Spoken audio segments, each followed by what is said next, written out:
seperti yang sering saya ceritakan di beberapa majelis, bagaimana ada seorang mulhid, seorang ateis yang tidak mengakui Tuhan. Dia sesumbar di zaman Imam Abu Hanifah radhiyallahu taala anhu. Jadi dia sesumbar di tengah masyarakat. Dia katakan alam semesta ini terjadi dengan sendirinya. Jadi tidak ada itu Tuhan. Semua melalui proses alaminya, unsur-unsur yang ada di alam semesta ini, sehingga terbentuklah langit dan bumi. Intinya dia tolak adanya Tuhan, dia tolak adanya Allah. Nah kemudian yang menarik, orang ini pintar berdebat, luar biasa. Permainan logikanya, berdebatnya, diplomasinya, sampai banyak ulama-ulama di Irak ketika itu kewalahan.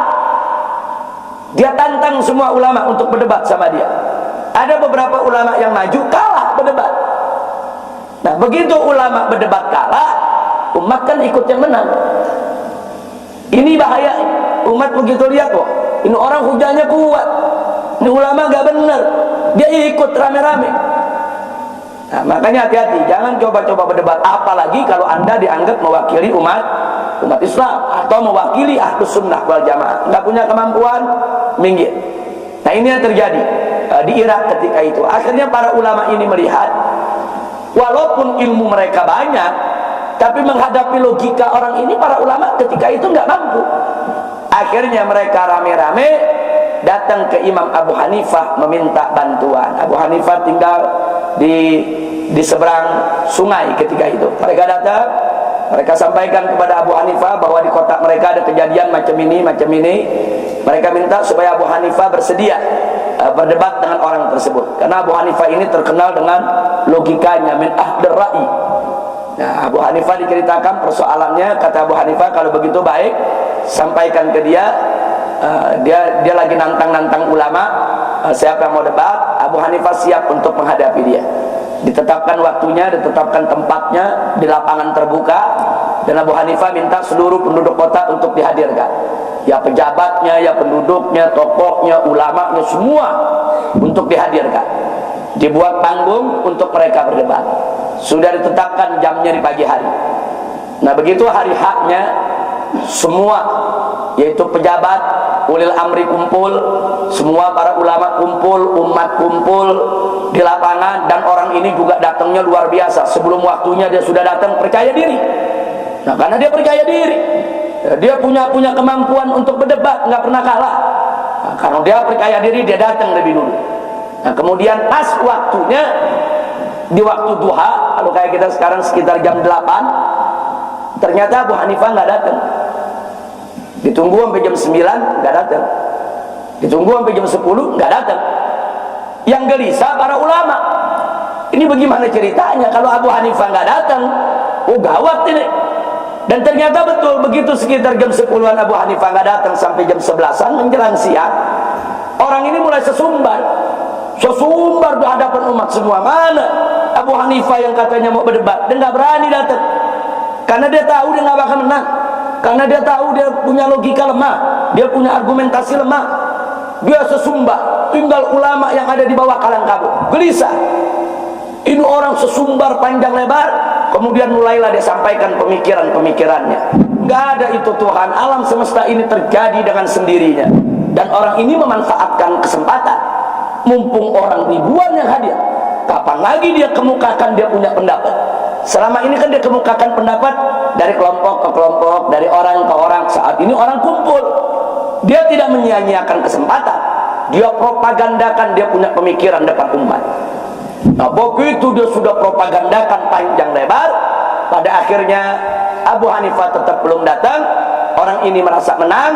Dia katakan kepada umat, sudah cukup, selesai, sudah diberikan pemikirannya. Karena Abu Hanifah nggak datang, dia mau meninggalkan tempat. Dia merasa menang. Dan umat banyak yang terpengaruh. Nah begitu dia mau turun dari panggung, baru Abu Hanifah muncul. Abu Hanifah bilang, tunggu dulu. Datang Abu Hanifah. Datang, ternyata Abu Hanifah bersembunyi di kerumunan umat. Di kerumunan umat. Dia sembunyi di kerumunan umat, dia nyamar, dia dengerin apa yang diceritain. Begitu dia mau turun, Abu Hanifah langsung maju ke depan. Kata Abu Hanifah, tunggu, jangan turun dulu. Orang ini nggak mau tahu. Oh nggak bisa, waktu udah habis. Kenapa kau baru datang? Abu Hanifah minta maaf. Oh nggak bisa, saya tidak maafkan kamu kecuali kalau kamu punya alasan yang tepat dan bisa diterima. Kenapa kamu terlambat? Kata Abu Hanifah, baik, saya akan sampaikan kenapa saya terlambat. Nah, disuruh sampaikan biar umat dengar kenapa Abu Hanifah terlambat. Kok jadi ulama terlambat, nggak tepat janji? Nah, Abu Hanifah cerita, saya tinggal di seberang sungai.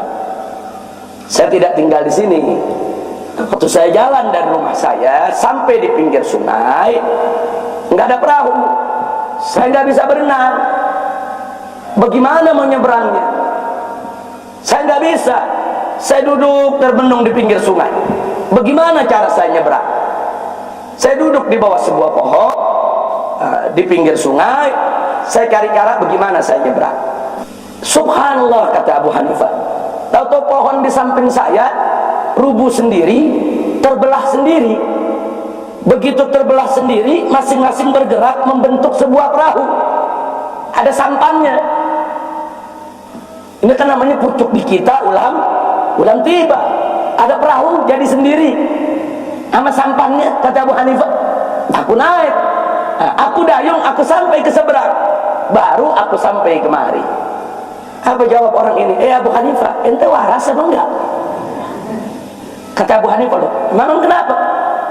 Ini orang ketawa terbahak-bahak yang di atas diajak umat untuk mentertawakan Abu Hanifah. Dia katakan, masyarakat lihat Abu Hanifah udah gila.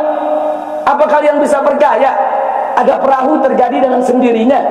Pohon rubuh terbelah begitu rapinya, kemudian unsur-unsurnya itu lengket sendiri jadi perahu.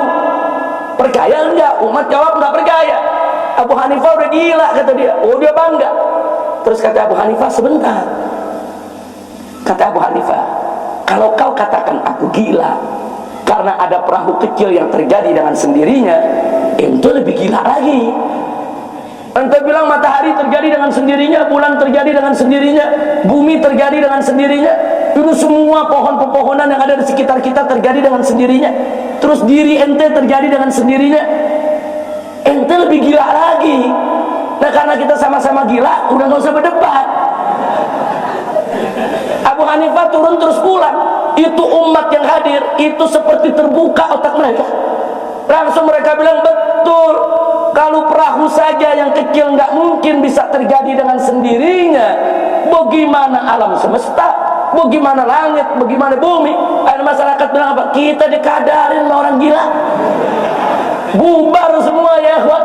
Subhanallah. Itu ilmu debat namanya, ya ikhwan. Jadi jangan berpikir kalau ilmu debat itu selalu pakai ayat Al-Quran dan hadis. Kadang-kadang enggak. Ini ilmu debat.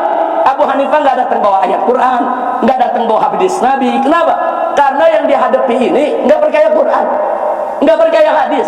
Walaupun Abu Hanifah membawa 30 juz Al-Quran, membawa ribuan hadis, dia tolak. Dia nantang ulama dengan apa? Dengan logika. Dihadapi oleh Abu Hanifah dengan logika. Subhanallah. Nah, akhirnya hanya begitu saja selesai perkara. Pengikutnya bubar semua, kembali kepada Islam karena dia dianggap gila sendirian. Subhanallah. Nah, jadi sekali lagi kita ingatkan, hati-hati berdebat.